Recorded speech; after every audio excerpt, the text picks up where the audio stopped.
Team No Name, which has GB, TB, Gelatin, Fiery, and Fries. I'm happy to see the old Fries back, and I'm glad he's competing again after a teapot. Same with Fiery. I feel like besides BFDI, where he literally won, this was his best season, along with many other characters, which I'll get to in a minute.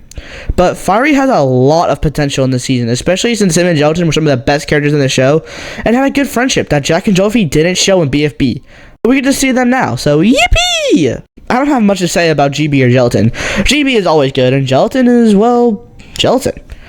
But again, with Tennis Ball, I'm really happy he has another chance. Because unless he gets some more character development, next time RUOK is up for elimination in Teapot, he is probably going home. But now, hopefully, he will be back to his old self. Anyway, on to Woe Bunch. It is a little weird having Pim with no limbs again. But besides that, I think Pim will definitely get far in BFDIA. People don't really like her as much now in T-Plus, so she will probably be good in this season. Not much to say about Corny. He didn't change too much, and he's still great. Rocky is... Rocky, I guess? Not much to say about Yellowface and Bommy. Besides that, Bommy actually talked in this episode, unlike previous BFDIA episodes where he barely talked. Nico was actually pretty good in this episode. I think that he's improved a lot, and if he doesn't have a chance in Teapot, he'll certainly have a chance in BFDIA. Spongy was actually really good in this episode. I found myself laughing at almost every line he said. I think this is Spongy's best shot to do good in BFDIA, so I hope he keeps it up. Needle, well, I never loved Needle, but I never hated Needle. She was always kind of a background character for me. This is what I really liked her. And now, it's time to talk about Free Smart. Ooh, we're gonna have some fun with these guys. First off, Book. He's still Book. Nothing horrible, nothing amazing.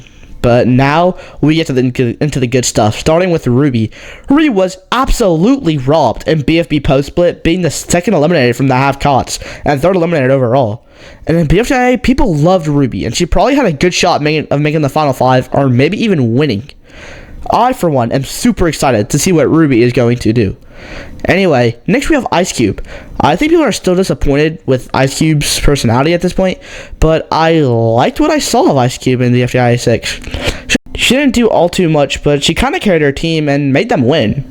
But I'm almost 100% sure Free Smart is losing in BFDIA 7, and I'm almost 100% sure Ice Cube is going to be the one eliminated. But you never know, something could happen.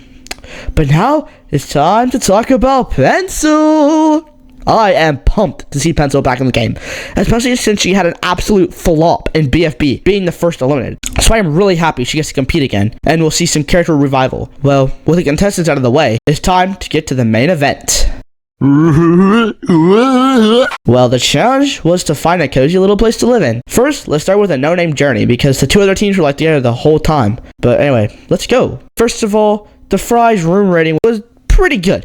Definitely a 5 out of 10. I like the way they reintroduced Evo Leafy and made him basically the main focus of the no-name challenge journey. I really liked how the glue thing came back. It gives the feeling they're still in the same world as the other teams, despite not interacting with them all challenge. But that's really all I have to say about Team No Name. They're the first team safe, so good for them. Now it's time for Free Smart and Row Bunch. I can't really separate these teams into two separate categories because they spend a majority of the challenge together. I am happy to see the Free Smart Super Van back again. It's not something amazing, but it made me happy. Pencil putting the Ice Cube in the trunk reminded me that it's still, well, just Ice Cube. Kind of like when they abandoned Ice Cube and Teapot. But Ice Cube actually did something good this time. I like the chemistry between the Free Smarters that we haven't seen in 10 years. So it was refreshing to see Pencil being actually nice to Book and Ice Cube again. It feels good to see everyone in the Alliance getting along again and forming a plan together, instead of just Pencil taking charge.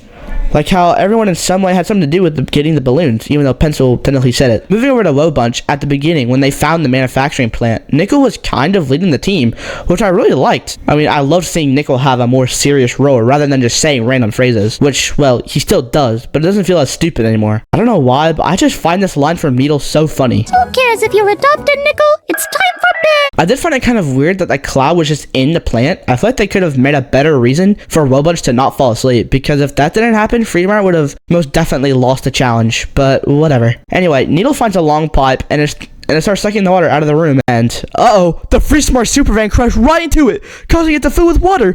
Whatever will they do? The van waves down the pipe while all the Woe Bunch members try to pull it back, and Pin says, A man, I can't help pull without my precious limb. Even though Yellowface literally pulled it down with his mouth. But if he didn't stay on the floor, this wouldn't have happened.